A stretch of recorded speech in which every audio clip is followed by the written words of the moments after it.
Hey guys, so thanks for watching, even though you don't really have a choice, but yeah, Melissa, Victoria, and I worked super hard on this, so I hope you enjoy it. Thank you, bye!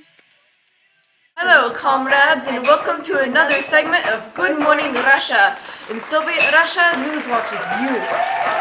Remember on October 4th, 1957 when we beat the USA to space and made Sputnik, a satellite that orbits the Earth?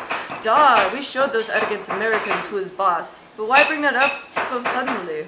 A few days ago, on May 1st, 1960, we captured an American spy. Niet, really? Duh! His name was Francis Gary Powers. We shot him out of the sky. Apparently, he lied to us at first and said he was taking weather surveys. But then we found his camera with evidence that he was a spy. Fortunately, the American leader Eisenhower refused to apologize and stopped sending spies out. Our brave and glorious leader Khrushchev refused to negotiate with those stupid Americans because of their rude and vile behavior. Khrushchev, he has gone out of his way to come here for a wonderful interview. Say hello to Nikita Khrushchev, everybody.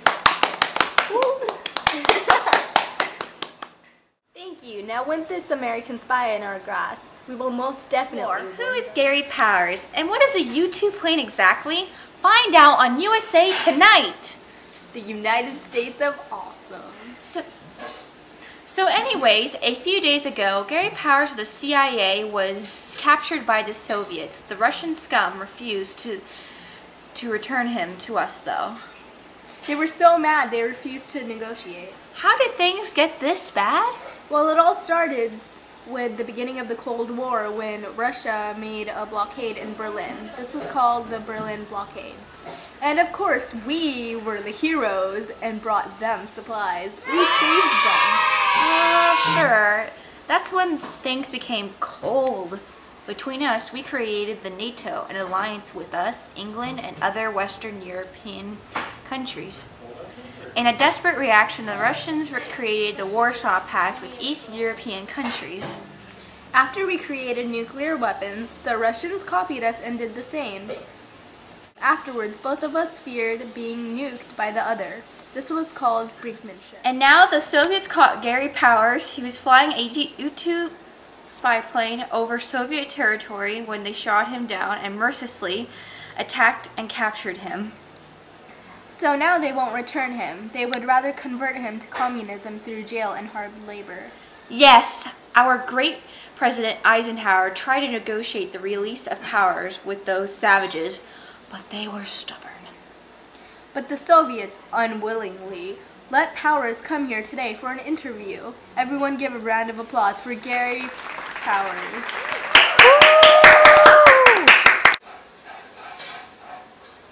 Welcome, Mr. Powers. How are you today? Considering that I was temporarily released from a Soviet jail, I'm doing fine. How are you? Good. Tell us what exactly happened. Well, I was flying over Soviet territory taking weather surveys, and they shot me down. Well, I had to evacuate my U-2 plane, and they started questioning me, then threw me in jail. Well, that seems pretty harsh. Yeah, and you won't believe what they did to me in jail. How rude of them! They're only trying to test the weather to benefit our friends in the USSR, isn't that right? Right, and I refuse to apologize for trying to help them. Well, at least now you're safe. How did President Eisenhower react? Well, from what I hear, he proposed an Open Skies Act that would allow for air presence over one another's territory. Of course, the Soviet leadership wasn't capable of understanding the genius of his proposal. In fact, this whole incident just caused more tension between us and the USSR, and it's not helping that we're already arguing with each other everywhere from Berlin to space. Indeed. And now we've been hearing talks about even more brinkmanship because of this event. Well, it's been a long 10 years. What do you plan to do now that you've been released? Well, I plan to work as a test pilot for Lockheed. I could finally live out my dreams. Well, thank you for being here today for this interview. Your bravery makes you an inspiration to all of America.